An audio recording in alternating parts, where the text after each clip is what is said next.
40,000 ఒకటే నంబర్ ఉండాలి. ఒక 5,000, 3,000 తేడాతోటి. ఒక దాంట్లో 20,000 ఉంది, ఒక దాంట్లో 28,000 ఉంది, ఒక దాంట్లో 57,000 ఉంది. నా మేడ్చల్లనే రకరకాలు ఉంది. అది చాలా మంచిది కాదు. ఎందుకంటే మాకు కొద్దిగా జవహర్ నగర్ ఉన్నాయి, అన్ని స్లమ్ములు ఉన్నాయి మా దగ్గర.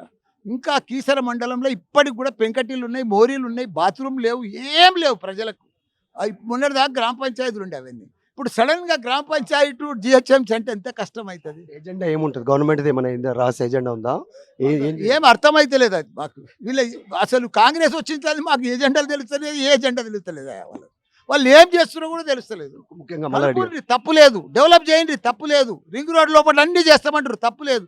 కొన్ని స్పెషల్ ఫండ్ పంపిరి మేడ్చల్కు, కీసర లాంటి మోరీలు లేనవిటికి, రోడ్లు లేనవిటికి, డ్రైనేజ్ మన జవహర్ నగర్ వాటికి. అప్పుడు నేను 300 కోట్లు తీసుకొచ్చిన జవహర్ నగర్కు. ఇంటింటికి రూపాయికి నల్లు ఇచ్చినాం, అంతా పర్ఫెక్ట్ రోడ్లు అయినాయి. కానీ ఇప్పుడు మళ్ళీ ఇంకో కొత్త గుట్ట చెత్తగుట్ట తయారైంది. కాంగ్రెస్ వచ్చేసింది, రామ్కి వాళ్ళు మళ్ళీ చేసారు. కాబట్టి అవన్నీ కూడా కంట్రోల్ చేస్తూ ప్రజలకు పొల్యూషన్ రాకుండా, వాటర్లో పొల్యూషన్ లేకుండా, భూమిలో గాలిలో లేకుండా చూసి ప్రజలకు సదుపాయాలు కల్పించి ఫండ్స్ కేటాయించి కల్పండి, తప్పులేదు. ఇంకోటి మేడ్చల్కి సంబంధించినటువంటి విషయంలో జాగృతి ప్రెసిడెంట్ కవిత మీ పైన పూలు పాలే కాదు 1,000 ఎకరాలు కబ్జా చేసిన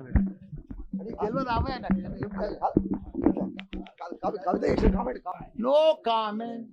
జిహెచ్ఎంసీలో డీలిమిటేషన్కి సంబంధించి, ఎందుకంటే మొత్తం విలీనానికి సంబంధించి మొత్తం 300 వార్డులు డివిజన్లు చేస్తూ ఉన్నారు. కాబట్టి దాంట్లో శాస్త్రీయంగా జరగాలి, ఇప్పటికే అభివృద్ధి జరగట్లేదు అనేటువంటి ఒక అంశాన్ని బీఆర్ఎస్ తెరపైకి తెచ్చే ప్రయత్నం చేస్తూ ఉంది. దాంతోపాటు మాజీ మంత్రి మల్లారెడ్డి మొన్న ఆయన పైన కవిత చేసినటువంటి కామెంట్స్ పైన మాట్లాడడానికి నిరాకరించారు. పూలమ్మాడు, పాలమ్మాడు, అట్లనే 1,000 ఎకరాలు కూడా కబ్జా చేశాడు అనేటువంటి మల్లారెడ్డి పైన కవిత గతంలో స్టేట్మెంట్ చేశారు.